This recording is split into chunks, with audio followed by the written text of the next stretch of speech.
E qual é o seu propósito? Eu te prometo que até o final desse vídeo vai ficar claro, como nunca na sua vida, o motivo da sua existência. O que você veio fazer neste mundo? E qual o seu propósito? Por que sofremos? De onde viemos? Por que a gente passa pela dor? Por que a gente passa pela dificuldade? Por que as adversidades? Porque as pessoas difíceis, porque as pessoas complexas, as pessoas complicadas, porque os inimigos. Então nós vamos entender nesse vídeo. E eu te prometo, em nome da Maria Clara, Maria Paula, Maria Fernanda, Maria Flor, João Vitor, meus 5 filhos, que se você ficar aqui nesse vídeo, assistir ele todinho e não encontrar o seu propósito, você não tem nem por que me seguir. Mas aproveite esse momento agora para assinar aqui, ó, para acionar aqui esse sininho, porque ele vai te avisando sobre conteúdo novo e também para seguir esse canal. Eu te prometo que aqui vai fazer sentido para você, como fez para mim. E que Deus possa nos amparar e nos iluminar para que tenhamos uma visão clara e específica sobre essa parábola tão fantástica que é a parábola do bom samaritano. A parábola do bom samaritano, ela nos traz uma visão clara sobre todas essas perguntas que você vem se fazendo há muito tempo. De onde eu vim? Por que eu passo por dificuldade? Por que eu passo pela dor? E para onde eu vou? Então nós vamos começar e que Deus nos inspire você, que você, aonde você estiver, se é bom dia, boa tarde, boa noite, não sei que hora que você está assistindo, mas eu peço que o nosso Pai Celestial possa te iluminar, para que você possa descortinar a miopia que impede você de enxergar o que mais importa. Qual o motivo da sua existência? Qual é o seu propósito? Vamos começar? E antes disso eu quero trazer para você o ano de 1990. 2.000 crianças disputavam o mesmo sonho, ser jogador de futebol. Eu fazia parte desse time, dessa seleção. E passei desse time. Cheguei em casa todo feliz e contente. Falei, mãe, eu fui aprovado, mãe, serei jogador de futebol. Minha mãe trabalhava cedo, tarde e noite. Ela falou, meu filho, você sabe que eu trabalho cedo, tarde e noite. Eu não posso te acompanhar, meu filho. Esse é o seu sonho e não o meu. Eu não posso me responsabilizar, meu filho, mas vai atrás. Lute. Acredito em você. E assim, eu comecei no ano de 1990 os meus treinos em um time em Goiânia, Goiás. 91, 92, apenas em 1993 veio o primeiro reconhecimento. Eu fui o artilheiro do Campeonato Goiano, categoria de base. Em 1994, nós fomos campeões goianos, categoria infantil B. Em 1995, eu fui reconhecido como o melhor atacante do estado de Goiás. Em 1996, eu já não conseguia mais escrever com a mão direita. Foi quando eu aprendi a escrever com a mão esquerda. Hoje, eu sou canhoto. Eu não conseguia mais chutar com a perna direita. Foi quando eu aprendi a chutar com a perna esquerda. Hoje, eu sou canhoto. Eu não ouço da direita, eu só ouço da esquerda. Apenas em 1998, no Instituto Neurológico de Goiânia, com o Dr. César de Paula Lucas, eu descobri a presença de um câncer, um tumor que pressionou o meu cerebelo e fez com que eu perdesse todos os contatos do lado direito. Eu fiz a minha cirurgia e ouvi do Dr. César de Paula, você nunca mais poderá ser jogador de futebol. Eu vim de uma infância muito difícil, muita pobreza, muitas dificuldades na infância, um pai suicida e vários problemas na minha infância, e eu sempre me perguntei, pois uma vez eu estava soltando pipa, soltando raia, e um amigo meu veio e me disse, seu pai é doido, ele está jogando pedra e aparando com a cabeça. E eu fui correndo lá até o meu pai, quando eu vi ele estava em cima, tinha pulado de uma árvore, de cima de uma árvore, quebrou os 2 braços e as 2 pernas. E eu cuidando ali do meu pai, e veio então uma pergunta que eu me fiz. Qual o significado da minha vida? Por que que tantas crianças agora estão brincando e eu estou aqui cuidando do meu pai? Por que isso? Por que isso? Veio então uma luz muito forte para mim, me falando: leia a parábola do bom semeador. Foi aqui que eu comecei a estudar. E eu descobri que nessa parábola está o significado. Nessa parábola está o motivo da nossa existência. O motivo das dores, das dificuldades. Por que erramos, por que sofremos, porque passamos pelos problemas. E eu te prometo que aqui, como caiu ficha para mim, vai cair muita ficha para você. E você vai descobrir, assim como eu prometi no início dessa live, eu te prometo que até o final vai ficar claro para você. Vem comigo. Então, segue esse canal e quem aperta, se você acionar aqui um sininho, toda vez que chegar um vídeo novo, que faz muito sentido para a sua vida. Muito sentido para a minha vida. E eu fui estudar a parábola do bom samaritano para entender isso. Para entender como Jesus estava ali com os seus apóstolos. Porque antes, ao estudar e para entender o texto, você precisa contextualizar. Então eu fui buscar quais são os caminhos, entrei no Google Maps, fui pesquisar de todos os livros, quem escreveu isso, então está no Evangelho de Lucas, capítulo 10, de 25 a 37. Ok, de 25 a 37. Então é uma oportunidade fantástica de você visualizar, mas ir atrás também, pesquisar profundamente para saber exatamente sobre o quanto vai fazer sentido para a sua vida esse momento. Eu quero que você pegue dois povos distintos. Dois povos distintos.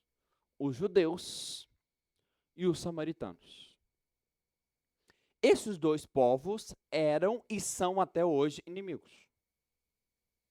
Os judeus e os samaritanos. E Jesus estava na Galileia, junto com seus apóstolos, e quando ele recebe do seu pai a mensagem: eu preciso ir a Jerusalém. Os apóstolos viram para Jesus e diz para ele: mas Senhor, é tempo de Páscoa. E eu não sei se você sabe. O pessoal lá não está muito bem com você, não, Jesus. Em Jerusalém. Eu preciso ir a Jerusalém. Aqui começou a fazer sentido para mim quando eu conversava com meu pai, ali naquele jeito, com os dois braços quebrados e as duas pernas quebradas. O que é propósito? Você vê um problema, sabe que existe um problema, mas você, com muita garra e com muita vontade, decide. O propósito está na decisão. Você não vai encontrar um propósito assistindo Sessão da Tarde. Você não vai encontrar o seu propósito assistindo novela. Você não vai encontrar o seu propósito dormindo até meio-dia. Você não vai encontrar um propósito. O propósito você se encontra no movimento, na Samaria. E Jesus, mesmo sabendo, porque ele já sabia que era o seu momento da morte. O governador do universo. O ser mais iluminado que existiu na Terra. Ali ele tinha toda a consciência do que ia acontecer. Ele já sabia que estava próximo à sua morte. Ele sabia que estava próximo à sua morte. E dentro disso ele virou para os discípulos e falou: eu preciso ir a Jerusalém. Ele falou: então tá, Senhor, nós vamos na frente, então, e vamos fazer, então, a preparação da nossa viagem. Ele falou: não, eu preciso passar pela Samaria. Os apóstolos, então, falaram assim: como assim, Senhor? Não tem como. É um caminho muito mais longo. É um caminho que nós vamos passar por um deserto semiárido.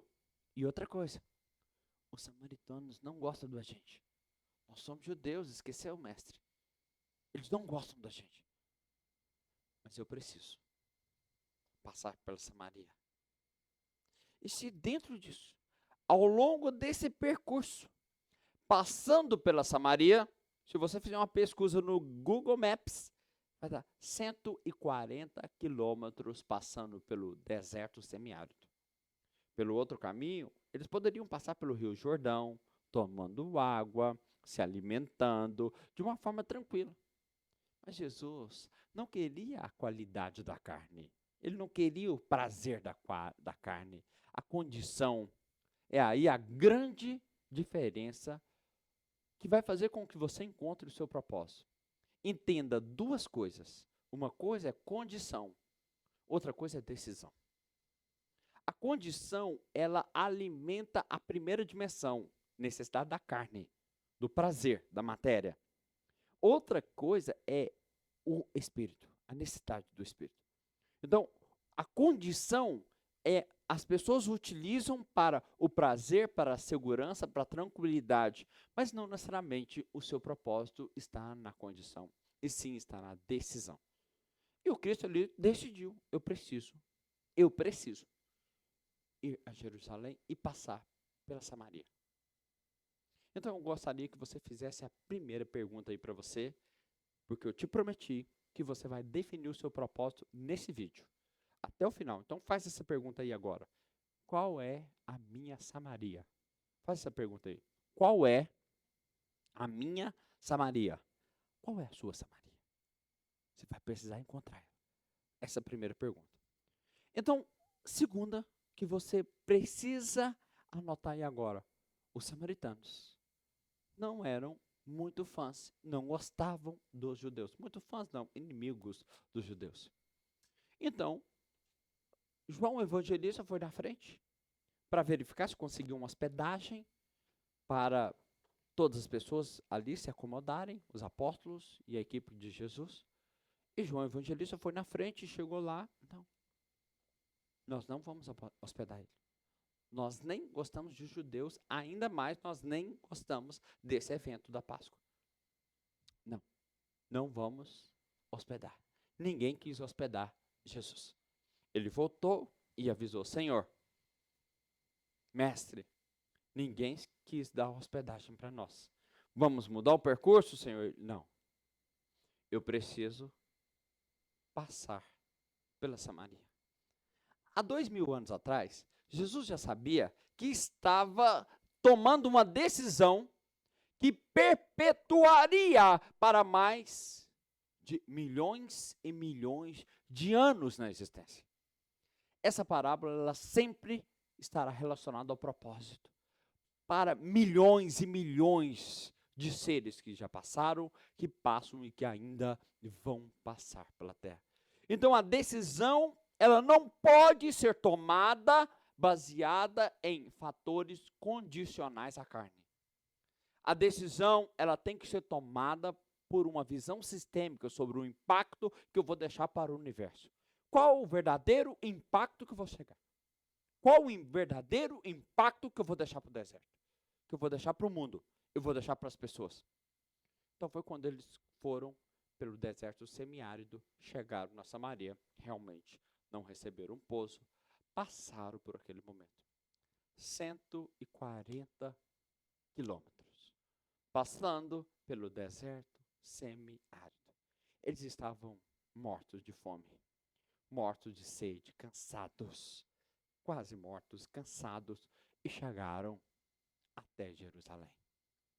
Então é importante, antes de você simplesmente ler o texto, entender o contexto. Então eles já chegaram em Jerusalém, na terra deles. Porque não sei se você sabe, naquele tempo, existia uma lei que dizia que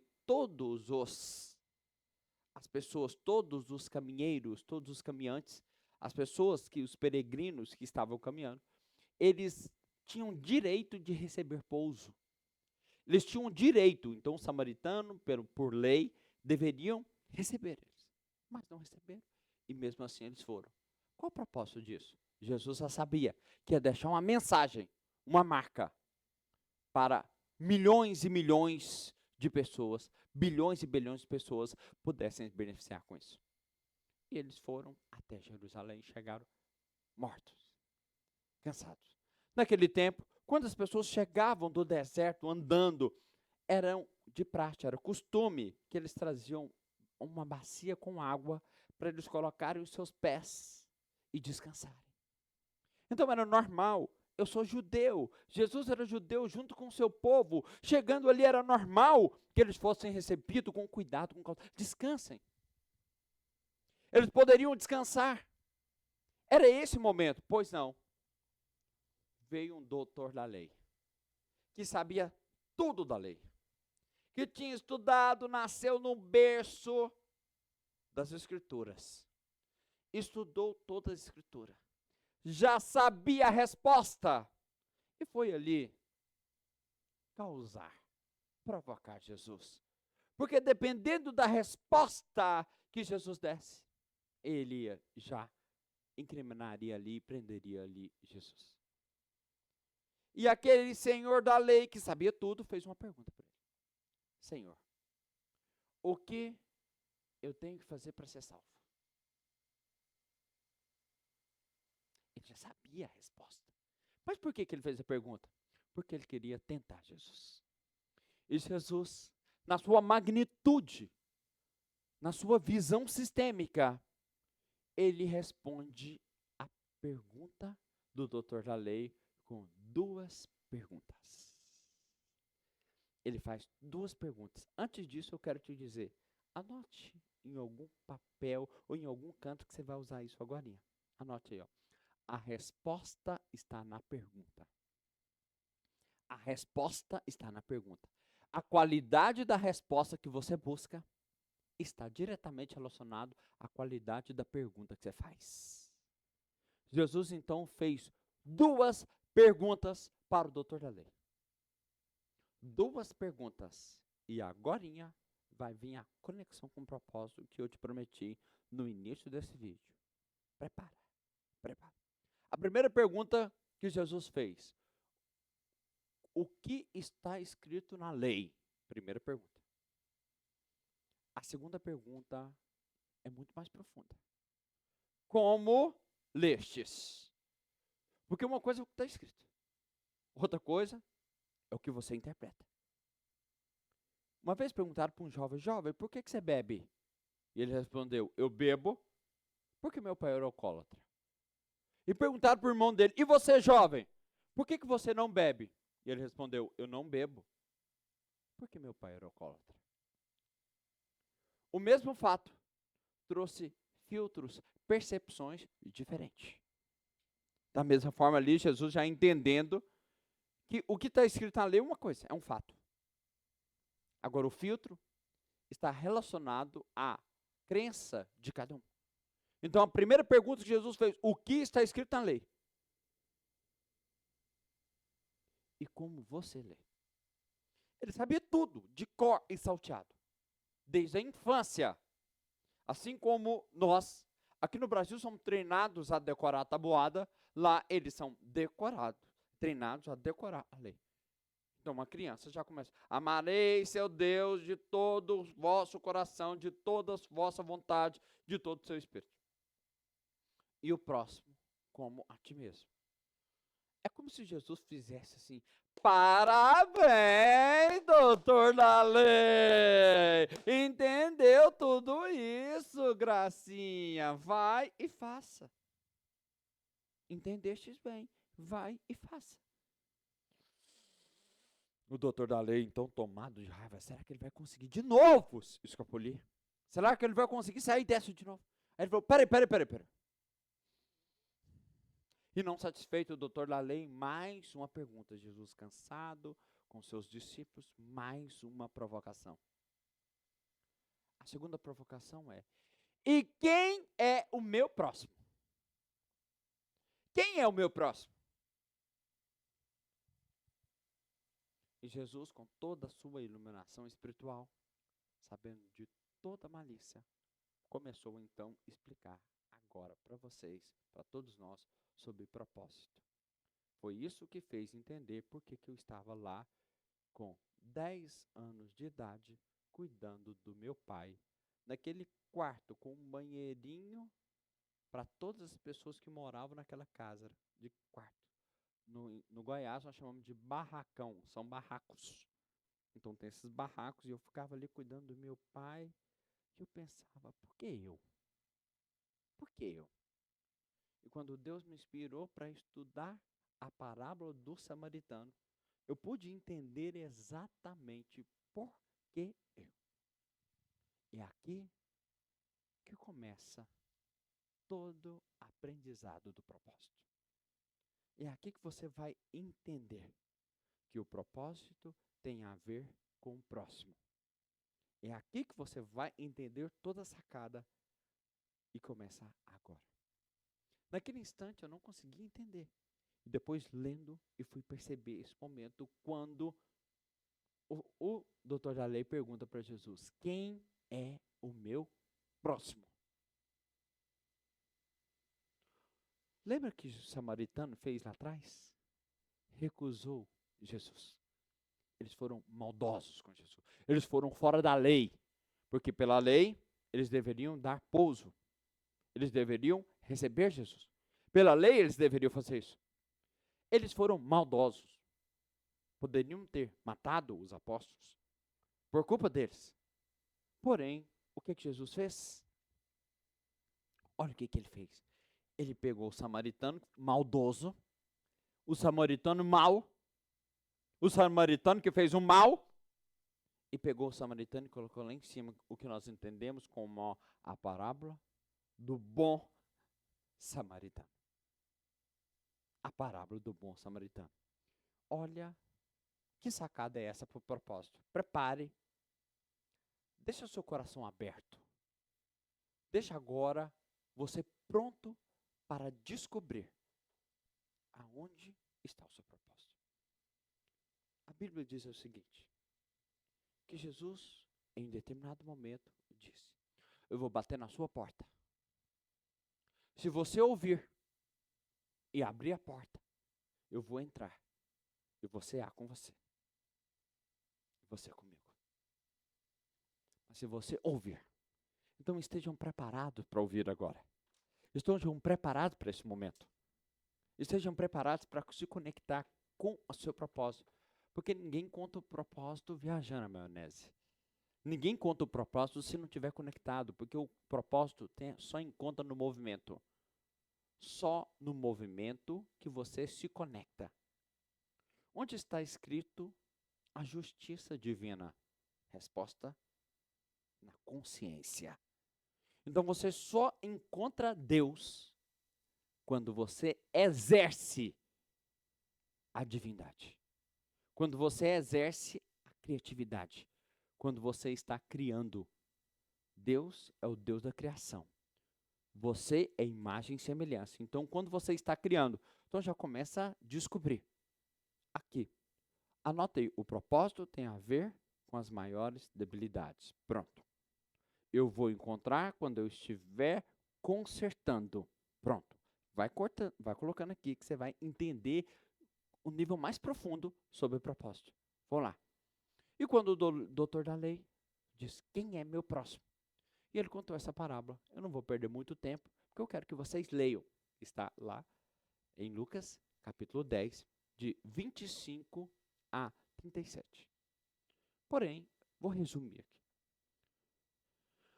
Um homem, eu estudei por mais de 20 anos para descobrir quem é esse homem. Pesquisei em tudo quanto é lugar.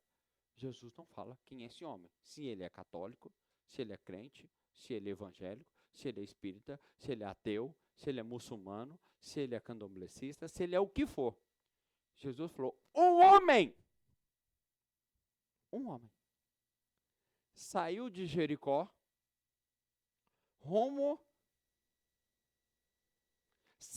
desceu de Jerusalém, rumo a Jericó.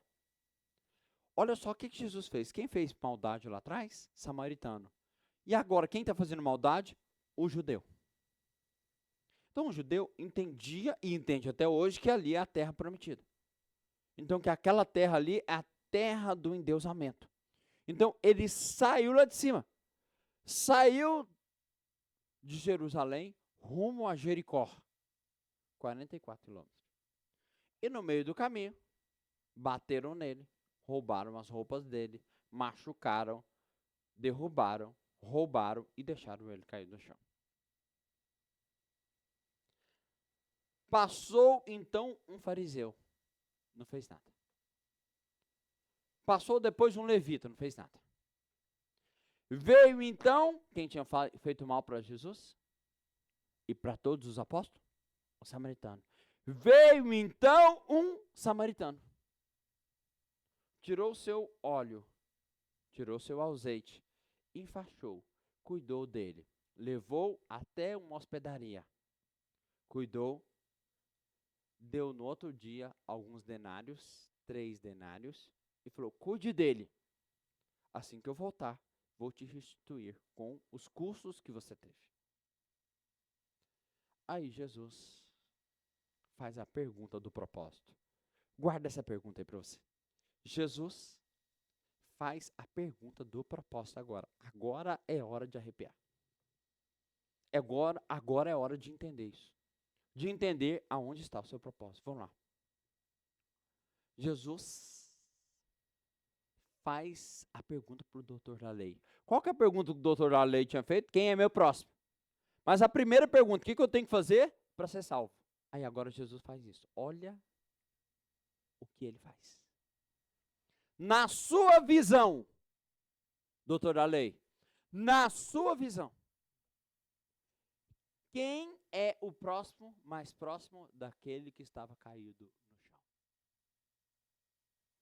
Quem é o próximo, mais próximo daquele que estava caído no chão? Agora, é hora de você, aonde você estiver, talvez fechar os seus olhos, respirar fundo, enche os seus pulmões de ar, respira fundo. Fomos criados imagem e semelhança de Deus. E temos uma oportunidade de nós nos conectarmos com o Pai quando nós somos criadores. Solucionamos um problema. Então, qual é o seu propósito? Solucionar um problema. Solucionar problema de alguém. Mas qual o problema? Qual é o problema? Só você voltar para essa pergunta que Jesus fez para o doutor da lei. Quem é o próximo? Mais próximo daquele que estava caído no chão. Quem é o próximo? Mais próximo daquele problema que você viveu. Aquela mulher que foi abandonada, abusada sexualmente, passou por dificuldades na infância. Pergunta para ela, caso seja você agora, quem é o próximo, mais próximo, que passa por dificuldades como você passou na infância? Quem é o próximo, mais próximo? Olha para os seus problemas. Olha para as suas dificuldades. E agora pergunta, quanto mais pessoas estão passando por isso? Quanto mais pessoas estão vivendo isso? E se eu pudesse, ao invés de olhar para o meu egocentrismo, pelo meu egoísmo, de olhar apenas para a minha dificuldade, começasse a olhar que tem pelo menos 1 milhão de pessoas passando por isso. E se você parasse de olhar só para a sua dor e começasse a olhar para a sua luz? Porque quando você só olha para a sua dor, você se afasta da luz. E quando você parar de olhar para a sua dor e pegar e se perguntar, quem mais está passando por essa dor que eu estou passando? Quem mais está passando por isso? E foi isso que aconteceu comigo. A minha dor era, Pai, por que você não prioriza a mim? Porque eu não sou prioridade na sua vida, Pai. E de tantas tentativas de suicídio, meu pai conseguiu morrer em 1994. Ele conseguiu morrer. E foi então, a partir daquele momento, e lendo essa parábola, que eu pude entender Quantas pessoas na humanidade tiveram parentes, filhos, esposo, marido, alguém que suicidou na família? Quantas pessoas passaram por isso? De acordo com a Organização Mundial de Saúde, nós estamos hoje, em fevereiro, quarta-feira de cinzas, do ano de 2024, durante o momento que eu faço essa gravação. E neste momento, até a data de hoje, 22 mil suicídios somente no Brasil. De acordo com a OMS, Organização Mundial de Saúde, pós-pandemia, as doenças de saúde mental aumentaram em 200%. Qual é o seu papel sobre isso, Paulo Bento? Ao invés de olhar para a sua dor e ficar vitimizando porque seu pai suicidou, não tem mais de 1 milhão de pessoas passando por isso também? Pega essa dor. Olha o tanto que Deus é fantástico. Olha que tanto que Deus é amor. Ele nos dá um componente fantástico chamado farmácia interna, onde nós renovamos através dos remédios naturais que a farmácia interna nos proporciona, com neurotransmissores, chamado eles de endorfina, serotonina, ocitocina, noradrenalina e vários outros neurotransmissores que nós criamos quando damos um novo sentido à dor. Ressignificamos o passado, ressignificamos a dor e passamos a servir e entendemos de verdade o que o mestre disse. O Filho do Homem veio para servir e não para ser servido. Se você parar de olhar só para a sua dor e começar agora a se perguntar, vem cá, vem para cá, olha para mim, eu quero olhar nos seus olhos. Eu quero muito falar com você pessoalmente. Podemos falar pessoalmente? Então eu atendo todos os dias. No meu consultório eu atendo todo dia as pessoas. Paulo, eu estou desesperada. Então, o meu objetivo com isso é mostrar para a pessoa que esse desespero é a sua solução. O que te dói é o seu propósito. O que está te machucando, o que está te impossibilitando, o que está te travando. Está com problema financeiro? Com problema de relacionamento? Está passando por dificuldades? O que está sentindo? Está aqui. É como se tivesse um banquete na sua frente com tudo que você mais gosta. Eu me lembro que quando eu estava lá no interior do estado de Goiás, lá no Vale das Brisas, e com muito custo, uma vez por mês, a minha mãe conseguia comprar uma cartelinha de iogurte. Eram 6 copinhos. Um copinho para cada um. Eu pegava o meu copinho, fazia um furo bem pequenininho, chupando devagarzinho. E pensava, vai acabar. E quando acabar, somente o mês que vem. Então, o meu sonho era poder tomar iogurte. Então, imagina que nesse banquete que está na sua frente tem iogurte. E o que você gosta de comer? Bolacha recheada e iogurte. Esse era o meu sonho. Já pensou? Bolacha recheada, iogurte. Então, esse era o meu sonho. Sonho de infância. Então, eu imaginava que quando eu crescer, eu vou poder comer toda a bolacha recheada do mundo. E tomar todo o iogurte que eu puder. Então, imagina nesse banquete, tem o que você gosta. O que é que você gosta de comer? Põe no banquete. É isso que Deus faz. Você tem um banquete, aí você cruza os braços e fala, não vou comer. Aí você está morrendo de fome. Isso não come. Aquilo que você mais gosta está no banquete. O seu propósito está nas suas maiores debilidades que você passou. Aprende uma coisa. Como transformar a dor em método. Qual é o propósito?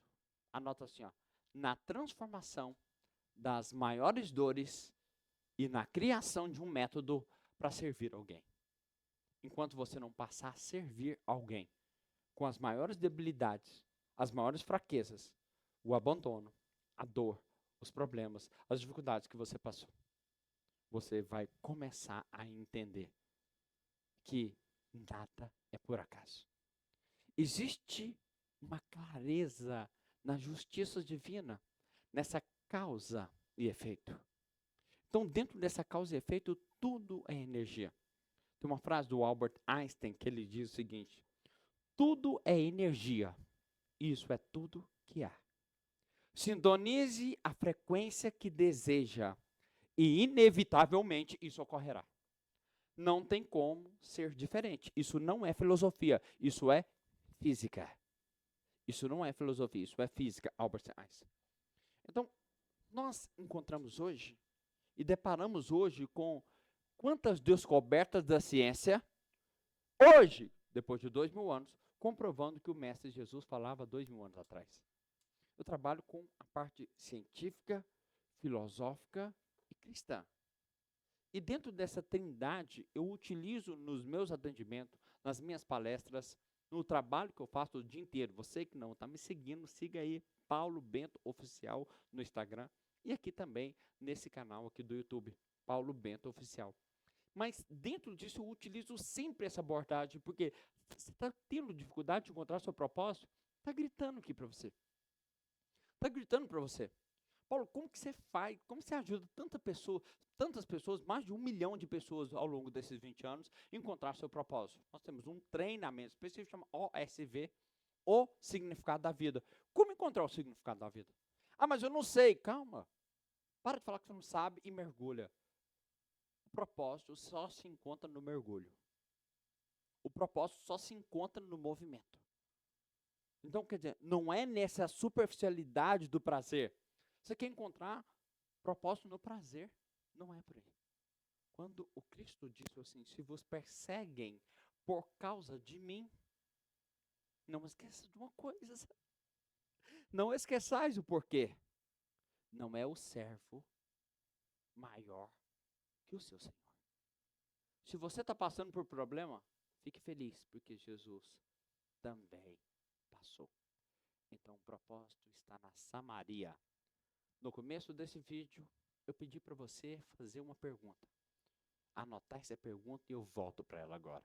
Qual é a minha Samaria? Seu propósito está relacionado à sua Samaria. Jesus sabia que era por ali que ele ia deixar um testemunho, mas por ali ele ia morrer. Por ali ia machucar. Por ali ele ia deixar uma mensagem. Escolha isso. Escolha o que você vai fazer em benefício das próximas gerações. Em benefício do próximo. E para concluir sua visão de propósito, eu quero que você coloque assim, ó, anota assim, ó, primeira família, segunda família e terceira família. Primeira família, segunda família e terceira família. Não tem como. Você não concluiu o propósito agora com isso. Acalma-se. Talvez você tenha que assistir de novo várias vezes esse vídeo. E vai ser um prazer e uma honra falar com você. Me chama. Vai ser uma honra, um prazer falar com você. Anota aí. Primeira família, semente. Segunda família, plantio. Terceira família, colheita. Aqui você vai entender o propósito. Aqui você vai entender a sua Samaria. Primeira família, tudo que você viu, ouviu e sentiu de sua mãe, de seu pai, de seus avós, dos seus antepassados, e tudo isso que está na sua memória reminiscente. Que você lembra, consciente ou inconsciente, de todo mal, toda cara de pobre, todo medo, todo fracasso, toda dificuldade que vem dos seus pais. Primeira família. É aqui que você precisa entender a sacada. Essa semente só vai ser bem plantada na segunda família se você tiver amor. Se você carregar a tristeza do seu pai, a tristeza de sua mãe, julgamento do pai e não tiver honra, você vai ter uma dificuldade tremenda, porque você vai doar a mesma cara de pobre. Então vamos supor, pai vendeu cara de pobre, você tem mágoa ou rancor, ou não soube trabalhar o que nós chamamos de 3 As. Primeiro A, autoconhecimento. Segundo A, autodesenvolvimento. Terceiro A, autorrealização. Se você não soube trabalhar os 3 As na primeira família, você vai ter dificuldade enorme, tremenda com a segunda família. Se você não trabalhou o autoconhecimento, que vem, a influência que vem da primeira família, inconscientemente você vai estar emaranhado com a primeira família. E você vai, consciente ou inconscientemente, repetir o comportamento. Sem querer ou sem perceber, eu vou repetir esse comportamento em função do meu pai, em função da minha mãe. Então você vai repetir o padrão de comportamento. Essa repetição você vai fazer porque faltou perdão. Faltou cortar esse cordão umbilical. Faltou entender que esses pecados, as falhas, os erros, requerem a falta de recursos que eles não tinham. Então, por isso que eles agiram dessa forma. E se você realmente entender isso, você vai buscar como, filosoficamente, o grande Renato Russo colocou isso em uma música do Legião Urbana. Você me diz que seus pais não lhe entendem. Primeira família. Mas você não entende os seus pais. Você culpa os seus pais por tudo isso. É um absurdo. Eles não têm conhecimento sobre isso. Eles são crianças. Como você está sendo criança, repetindo esse comportamento com seu filho. Criança, repete. Não aprendeu. É o que você vai ser. Quando você crescer. É o que você está fazendo na segunda família. Então, primeira família, semente. Segunda família, plantio.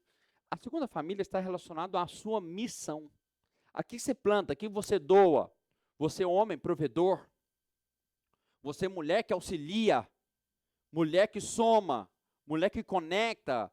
Esse casal que conecta, que vende liberdade para os filhos. Para os filhos serem livres. Livres para se expor, para falar, para doar amor, carinho, atenção, afeto. E se você doa isso na segunda família, você vai colher o quê? Na terceira, propósito. Olha que fantástico. Olha que dádiva que é a vida. Semente, plantio e colheita. Quantas gerações se passam? E quantas gerações lembram o seu nome? No meu treinamento eu faço essa pergunta. Quem já fez aí o SV, compartilha aqui que você já fez o SV. Quem já fez o SV, lá eu pergunto. Quem aqui lembra o nome da tataravó? É deprimente isso.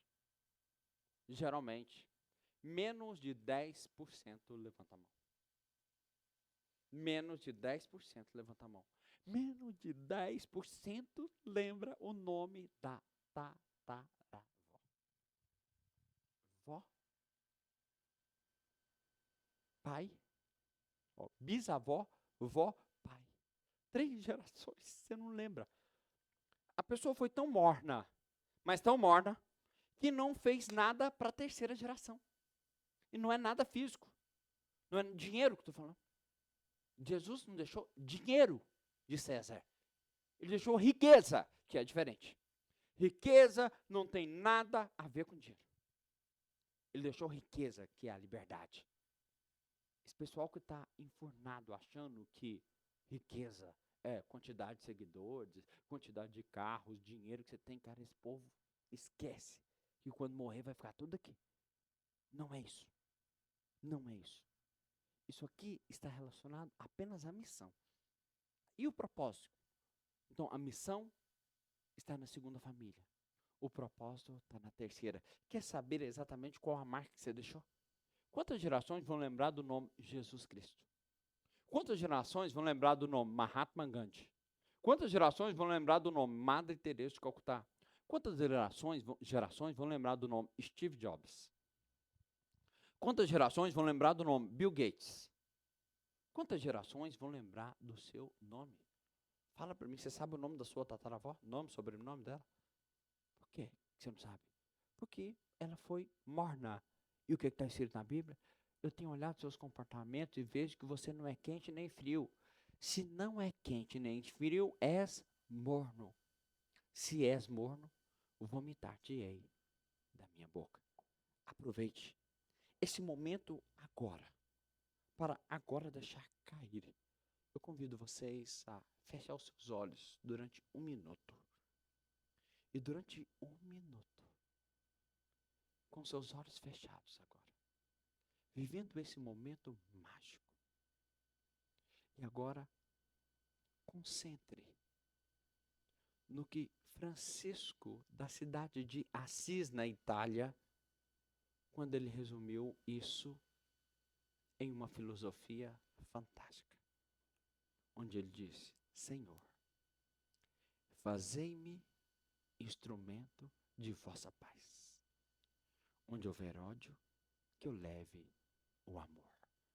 Com seus olhos fechados, diga isso para você: onde houver ódio, que eu só tenha tempo, condições para levar amor.